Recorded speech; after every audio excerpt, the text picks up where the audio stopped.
Well, actually, I broke the barriers down for black martial artists. Yeah. For black martial arts, I broke the barriers, and but still, it's not where it should be. It's not even close for Chinese or for Asians or blacks. The world called him a legend, the first man to make Hollywood bow before a black martial artist, Jim Kelly. But few knew that behind the iconic afro was a forgotten soul. He was labeled cool, stylish, yet never truly seen as an artist. He had a child whose name he never dared to mention. He once loved a white woman in secret, because Hollywood back then didn't allow love between two races. And he carried a fear, one he could never defeat.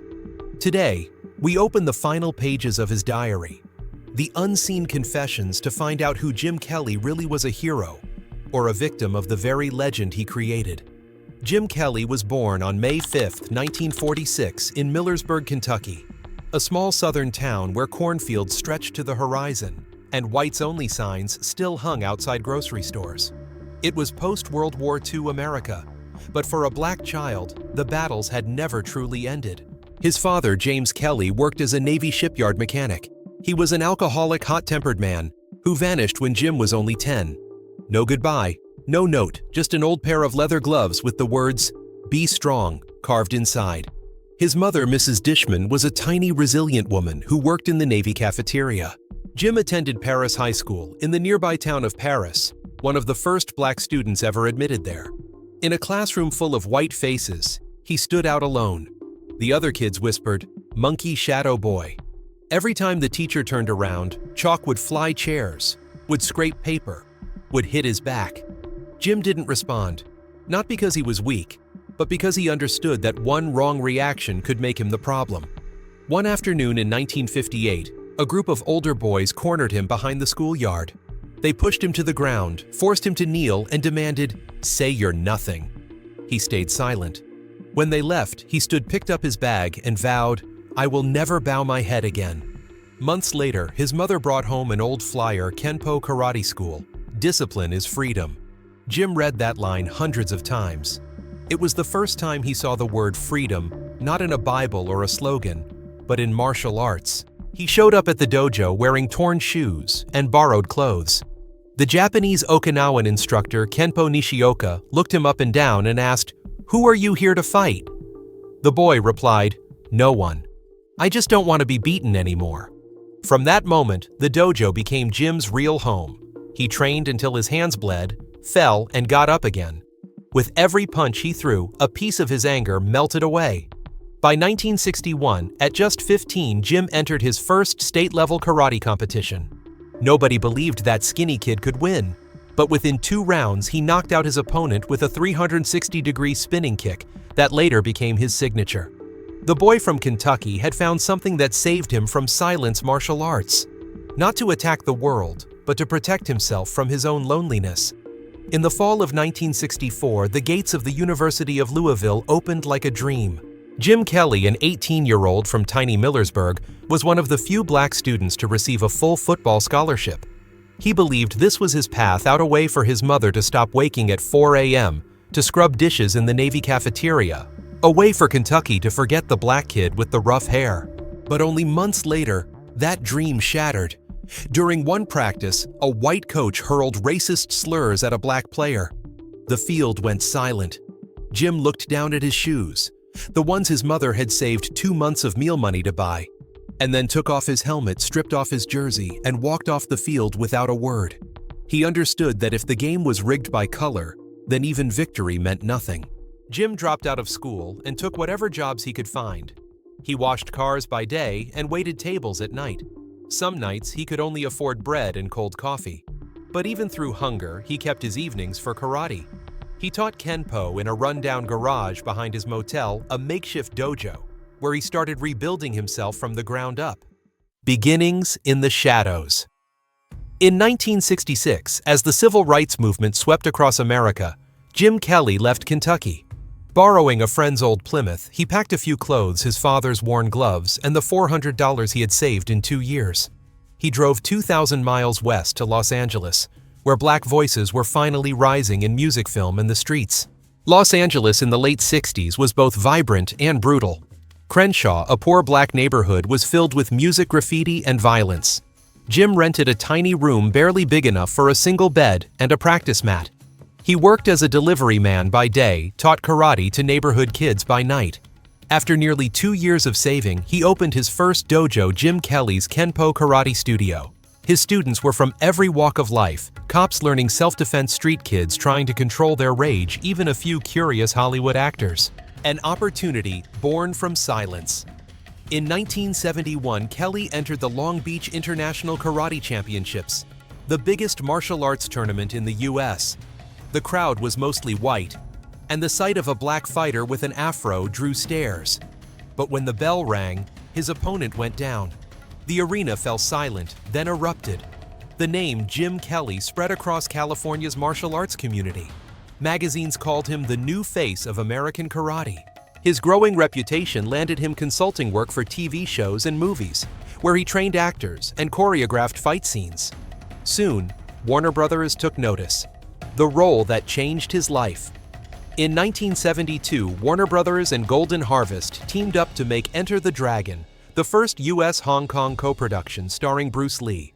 The role of the black fighter Williams was originally given to actor Rockne Tarkington, but Tarkington dropped out just days before filming. Director Robert Clouse panicked.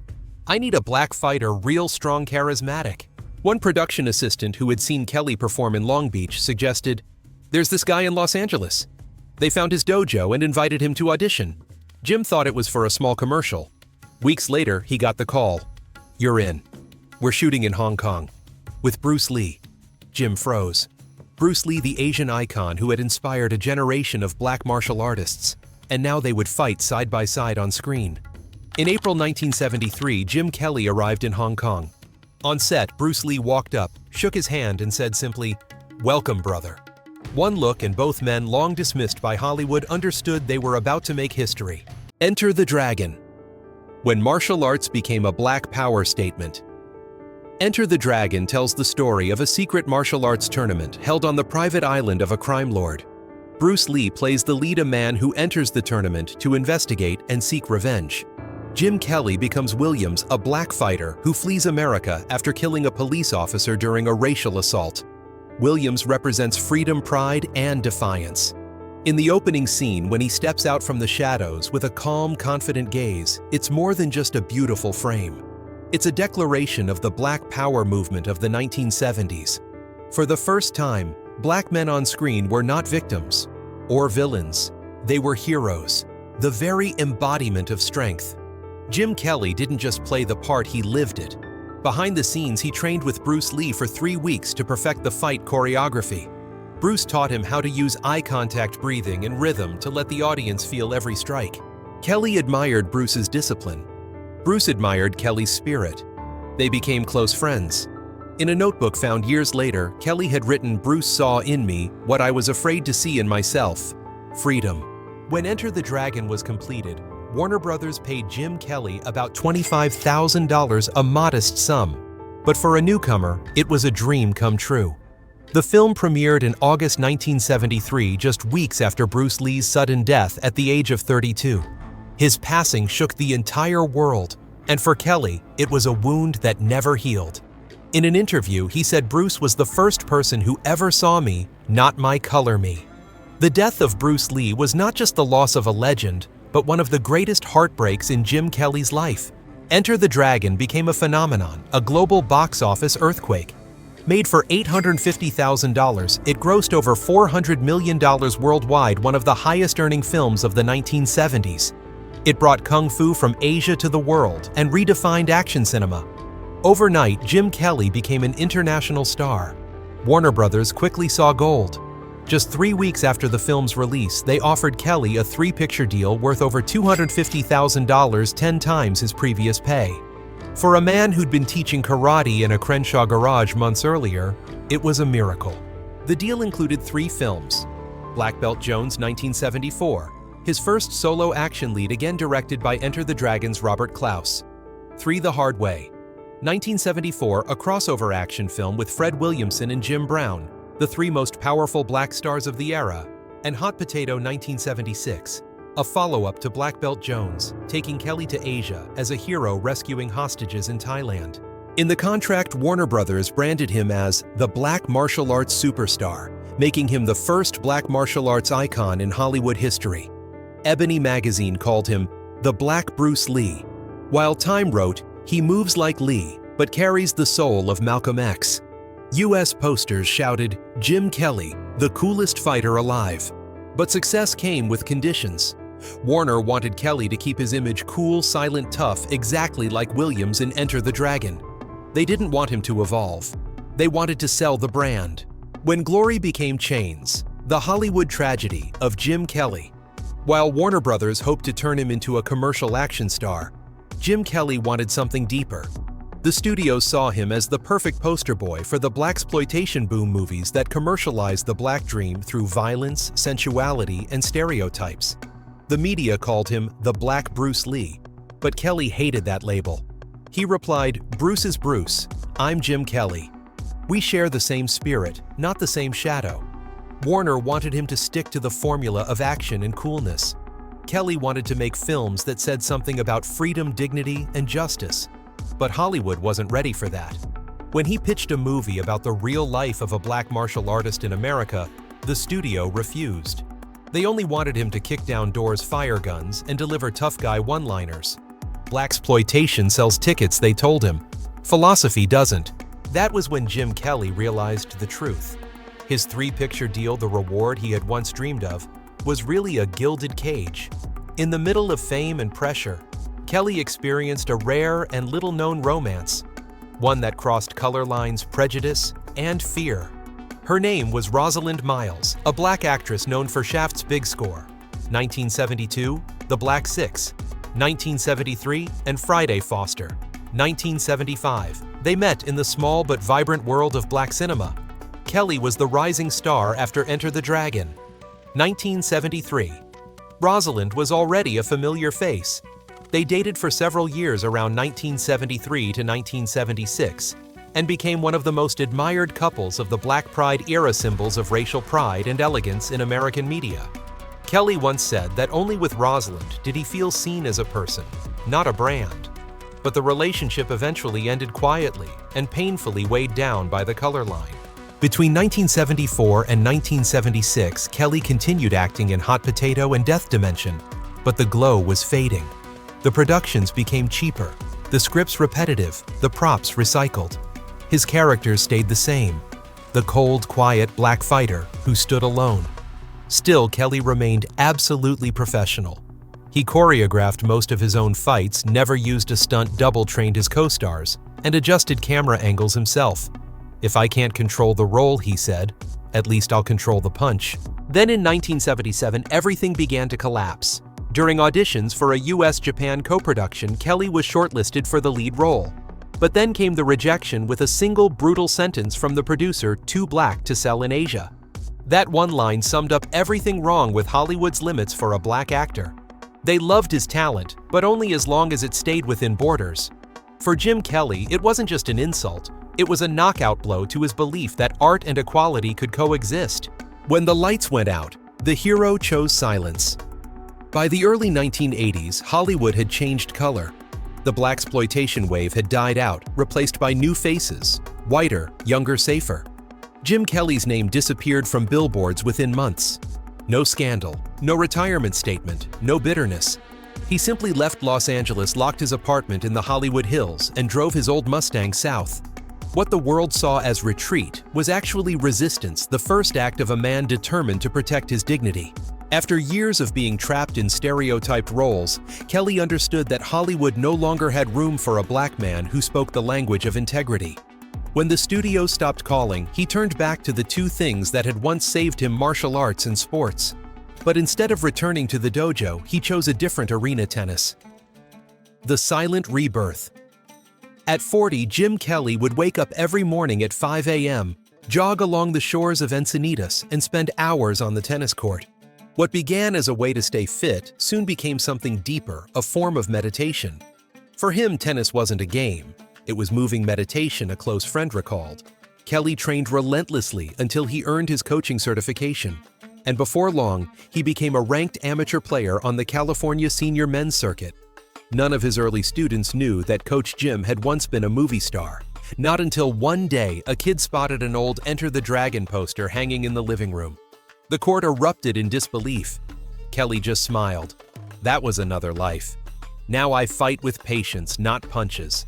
In the 1980s, he opened a small tennis center in Solana Beach, where underprivileged kids and young black teens could train for free.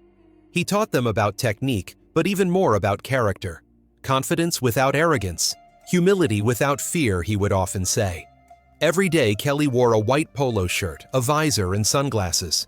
No one could guess he was once the man who stood beside Bruce Lee.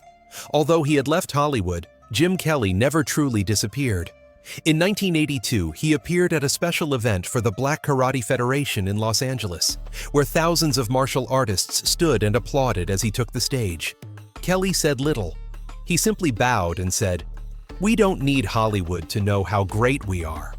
By 1989, after nearly a decade in solitude, Kelly returned to the Long Beach International Karate Championships, the same tournament that had launched his career. His hair was graying, but his smile hadn't faded. The martial arts crowd cheered and chanted, "The Black Dragon returns."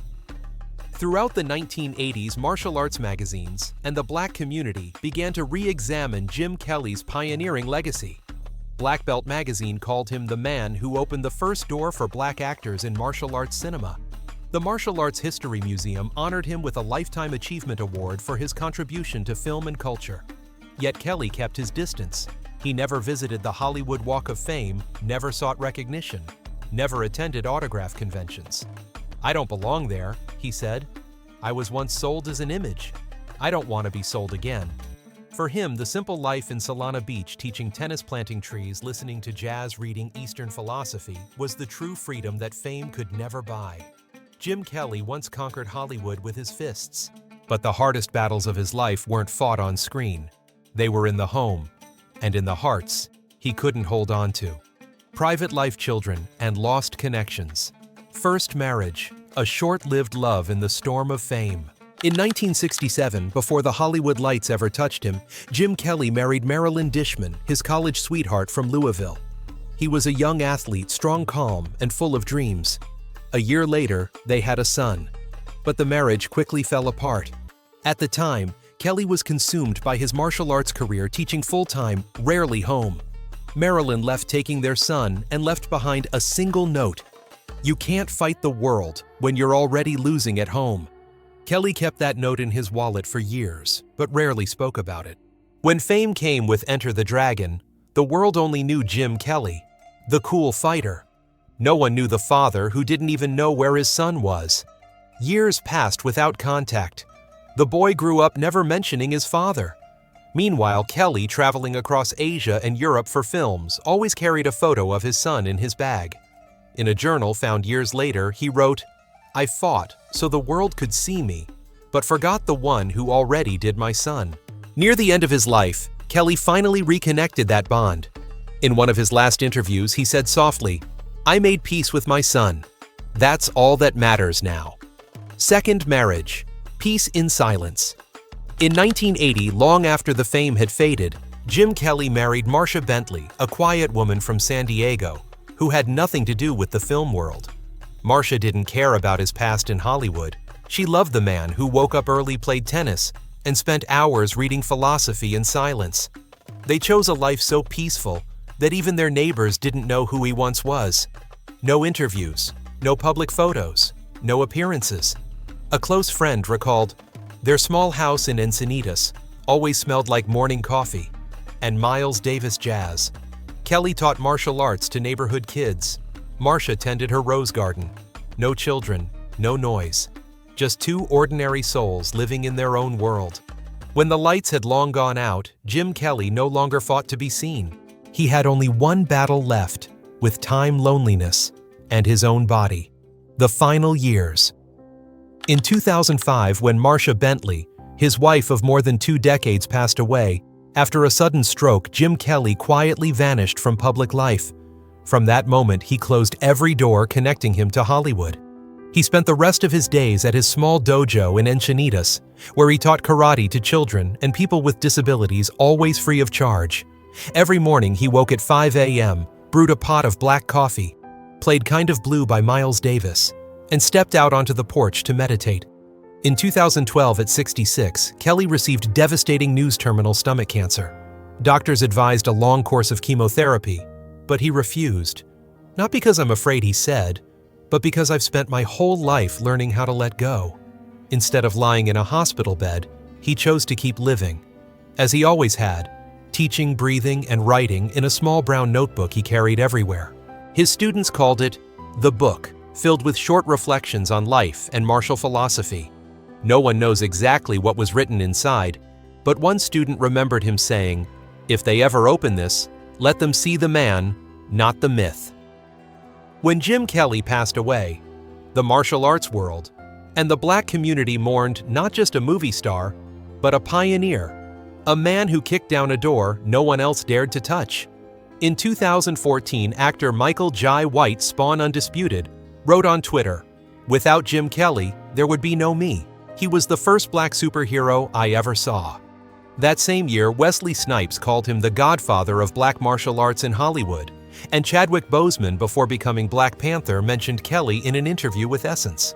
From that moment, people began calling him by a new name, the original Black Panther. Critics started to re-examine his legacy with new eyes. The Los Angeles Times wrote, "Hollywood may have forgotten his name, but every black action hero walks through the door he broke open." Legacy and influence, the man who broke barriers. Before Kelly, Hollywood had Asian martial artists like Bruce Lee and white action heroes like Steve McQueen and Chuck Norris, but never a black man standing at the center of the action screen. Jim Kelly was the first to change that. Enter the Dragon grossed over $350 million adjusted for inflation, making Kelly the first black martial arts star in Hollywood history. But more importantly, it showed that a man of color could be a hero, not a sidekick, not comic relief, but the symbol of power itself. After Enter the Dragon premiered, young black men across New York, Chicago, and Los Angeles flooded martial arts schools. Karate and kung fu dojos thrived in Harlem, Crenshaw, and Watts. They weren't just learning to fight, they were learning to stand tall, to look the world in the eye with pride, just like Kelly. It wasn't until after his death that America began to truly celebrate his name. In 2018, the Smithsonian Institution and the Black Film Museum opened an exhibit called Icons of Black Cinema. Among the posters for Shaft and Superfly stood a large photo of Jim Kelly half-smiling mid-fight pose. The small caption beneath read, "Jim Kelly, 1946-2013, the man who brought martial arts to black identity." Jim Kelly never had a bronze statue or a star on the Hollywood Walk of Fame, but his presence lives elsewhere, in the way a young black boy ties his first belt in the deep breath of an athlete before stepping onto the mat, in the quiet confidence of those who came after him. His image has been immortalized in murals, music videos, and street art across Los Angeles, New York, and Tokyo. Japanese artist Hiroshi Tanaka once said, "In Asia, Bruce Lee is a legend, but Jim Kelly is the spirit, the proof that martial arts belong to no color." In the karate world, Kelly is still remembered as the cool master, the man who taught that martial arts isn't about defeating others, but about understanding yourself. There was never an official report of his net worth at the time of his passing. Friends said Jim Kelly was never rich, but he never needed to be. A small house in San Diego, a few worn GIs, some photos with Bruce Lee, and a brown notebook were all he left behind. But what he gave to the world, a vision, a sense of pride, and a way of living unbowed by prejudice, cannot be measured. If this story moved, you share it. Because some heroes don't fight for fame, they fight to protect peace. And don't forget to subscribe. In the next video, we'll continue the journey to uncover the truth behind another black legend who changed Hollywood with nothing but his soul. All data, analysis, and commentary in this video are presented based on information available at the time of production. The content is subject to change over time and should not be considered a definitive forecast. There is still so much more to explore. Stories of resilience, legacy, and truth. Feel free to dive into some of our top recommended videos now appearing on your screen.